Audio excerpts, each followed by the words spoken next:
এই তো আমি গাঞ্জি চুলালের আন্ডা পেয়ে গেছি, এখন তো বাড়ি নিয়ে যাই। আরে মানুষের বাচ্চা, তুই ডিম নিয়ে যাবি মানে? আজকে তোর খবর আছে, দাঁড়া তুই দাঁড়া।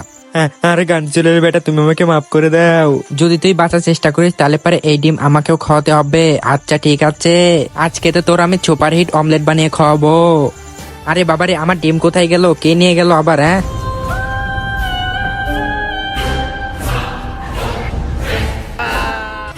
চলে দাও আমার, অনেক কষ্ট হচ্ছে। চুপ চুপ। আরে গাঞ্জি চুড়ালের বেটা, আজকে তো তোর অমলেট বানিয়ে খাবো। আমার কষ্ট হচ্ছে, আমাকে ছেড়ে দাও। আরে গাঞ্জি চুড়াল দাঁড়াও, আমি তোমার আন্ডা চুরি করি নাই, তোমার বেটাই তো তোমার আন্ডা চুরি করেছে, যে দেখো। চলো আমার সাথে আসো, চলো দেখাই। আরে বাবারে, আজকে তো পেট ভরে গিয়েছে। আরে বাবারে, কি সুস্বাদু ডিম ছিল, এই দেখো। আরে গাদ্দার, তুই আমার ডিম চুরি করে অমলেট বানিয়ে খাচ্ছ, আজকে তোর মেরে ফেলবো। তার আগে তুমি যদি এই ছবিটা ভালোবেসে থাকো তাহলে কিন্তু লাইক করে চ্যানেল সাবস্ক্রাইব করো, আর না করলে বুঝবো তুমি এই ছবিটা ভালোবাসো না। ভিডিও ভালো লাগলে নেক্সট পার্টের জন্য কমেন্ট করে যাও।